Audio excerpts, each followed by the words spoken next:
বিকেলের রোদ ধীরে ধীরে পশ্চিমে নেমে যাচ্ছিল, কিন্তু অনুরাধার উঠোনে তখনও দিনের কাজ শেষ হয়নি। রান্নাঘরের ধোঁয়া, গোয়ালের গন্ধ আর উঠোনে শুকাতে দেওয়া কাপড় সব মিলিয়ে বোঝা যাচ্ছিল ছোট এই সংসারে এক মুহূর্ত ফাঁকা সময় নেই। তিতলি, এত দেরি করে ফিরছিস কেন বলতো? দুপুরের পর থেকে আমি একা সব কাজ সামলাচ্ছি। ভাত বসানো, ডাল নামানো, গরুকে পানি দেওয়া, উঠোন পরিষ্কার করা সব একসাথে পড়েছিল, আর তুই কোনো খবর না দিয়ে বাইরে থাকলি।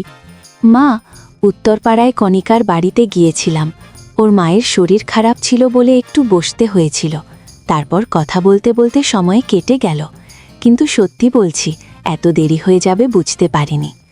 বুঝতে পারিসনি বললেই তো কাজ থেমে থাকবে না। ঘরে ঢুকেই আগে হাড়ির ভাতটা দেখে আয়, নিচে ধরে গেলে আজ আবার নতুন করে চুলা ধরাতে হবে। আর বল্টুকেও ডাক, সে কোথায় আছে কেউ জানে না।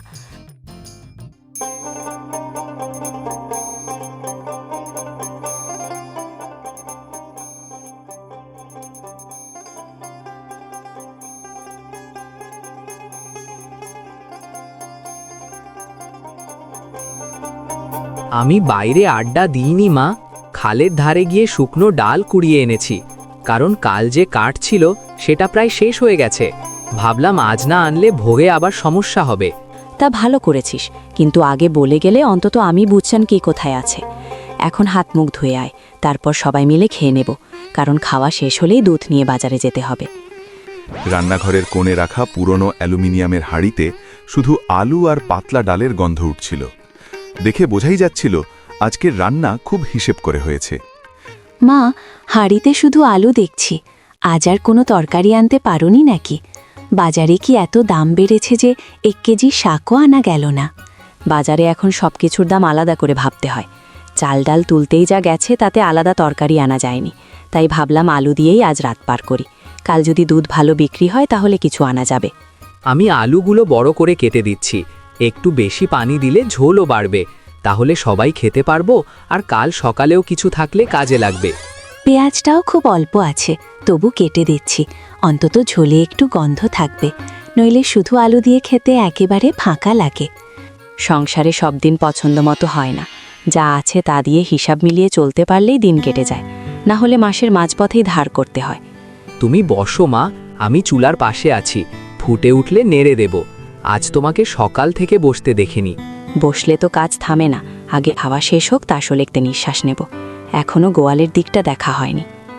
খাওয়ার সময় তিনজনের মুখেই কথা গনছিল, কারণ সবার মাথায় একই চিন্তা, আজ দুধ বিক্রি না হলে কালকের সকালটা কিভাবে কাটবে। বল্টু, খাওয়া শেষ করে গরুর দুধটা সাবধানে ধরিস। আজ এক ফোঁটাও নষ্ট করা যাবে না, কারণ হাতে যা টাকা আছে তা দিয়ে কাল বাজার ধরলে কিছুই হবে না। আমি আগে বালতিটা ধুয়ে আনছি, তারপর বসে দুধ ধরি।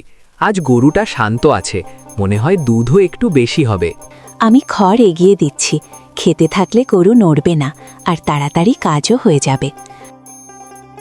বালতি শক্ত করে ধর, একবার কাত হলে সব মাটিতে যাবে, তখন দাঁড়িয়ে আফসোস করা ছাড়া কিছু থাকবে না। তুমি দুশ্চিন্তা করো না মা, আজ একদম ভরে নিয়ে যাব, গতকালের মতো কম হবে না।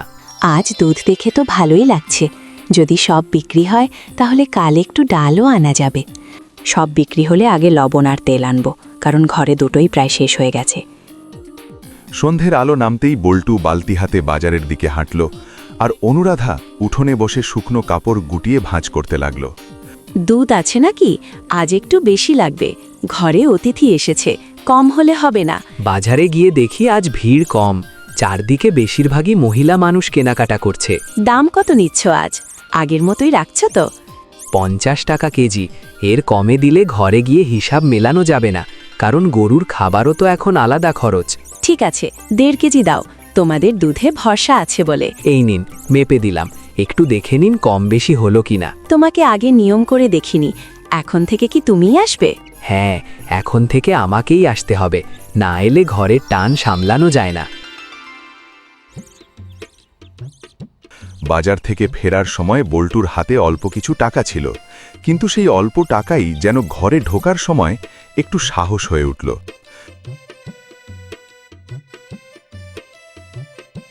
মা, সব দুধ বিক্রি হয়ে গেছে, এই নাও টাকা, গুনে দেখো ঠিক আছে কিনা। খুচরো আগাদা করে রাখ, কাল সকালে 1 কেজি আলু আর একটু লবণ লাগবে, তিতলি গেলে নিয়ে আসবে। আমি সকালে গিয়ে নিয়ে আসব। যদি দাম না বাড়ে তাহলে একটু কাঁচামরিচও আনব। আগে গরুটা দেখে আয়, রাতের আগে দড়ি আলগা থাকলে পরে বিপদ হয়।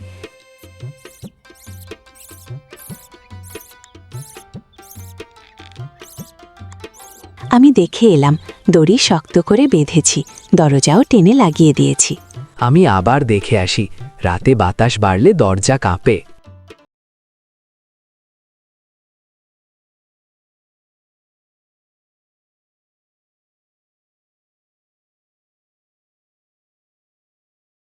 শব্দ উঠেছিল, কিন্তু ক্লান্তিতে কেউ আর উঠে দেখেনি।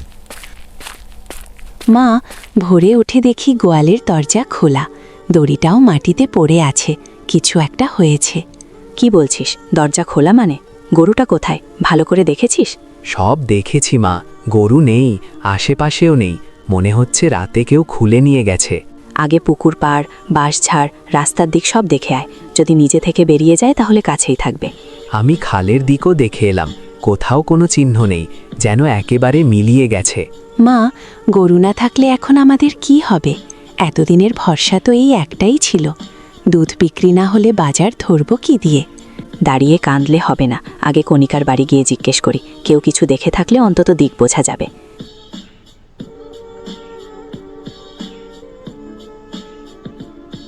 না বৌদি, আমি কিছু দেখিনি, তবে রাতের শেষ দিকে কুকুর ডেকেছিল, তখন মনে হয়েছিল বাইরে কেউ হাঁটছে। আমরা চারদিকে ঘুরেও কিছু পাচ্ছি না, বাজারের রাস্তা পর্যন্ত দেখে এলাম। চুরি হলে খুঁজে পাওয়া কঠিন, তবু হাল ছাড়িস না, অনেক সময় পাশের হাটে নিয়ে যায়। দুপুর পর্যন্ত খোঁজ করেও গরুর কোনো সন্ধান পাওয়া গেল না। শেষে ক্লান্ত পায়ে তিনজনই ঘরে ফিরল। সারাটা সকাল ঘুরেও কিছু পেলাম না। মনে হচ্ছে উঠোনটাই আজ ফাঁকা হয়ে গেছে। গরুর জায়গাটা দেখলেই কেমন লাগে। গরু না থাকলে দুধের টাকা বন্ধ হয়ে যাবে, কিন্তু পেছনের জমিটা খালি আছে, সেখানে কিছু লাগালে অন্তত খাওয়ার জিনিস উঠবে। ঠিক বলেছিস, বসে থাকলে তো কিছুই হবে না। কাল সকালেই জমিটা পরিষ্কার করব।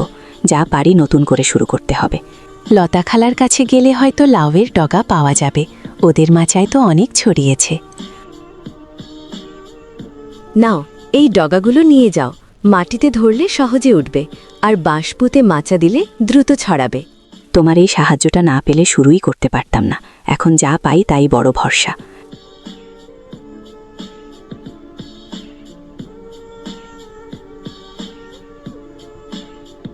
আজই বাঁশ কেটে এনে পুঁতে দিচ্ছি, খালি জায়গা আর ফাঁকা রাখবো না।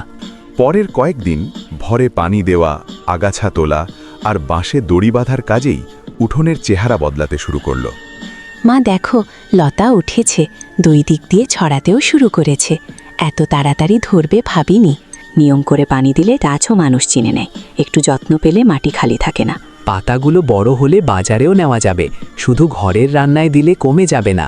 আগে ঘরে খাই, তারপর বাড়তি হলে বাজারে নেব। শুরুটা অন্তত ঘর থেকেই হোক। 3 সপ্তাহের মধ্যে মাচা সবুজ হয়ে উঠল, আর উঠোনে প্রথমবারের মতো লাউ পাতা তোলা হলো। হারানো গরু আর ফেরেনি, কিন্তু মাচার নিচে দাঁড়িয়ে 3 জন বুঝেছিল সংসার টিকে থাকে তখনই যখন থেমে না গিয়ে আবার হাত চালানো যায়। ছোট বন্ধুরা, আমাদের চ্যানেলে নতুন? তাহলে এখনই লাইক দাও আর সাবস্ক্রাইব করে ফেলো।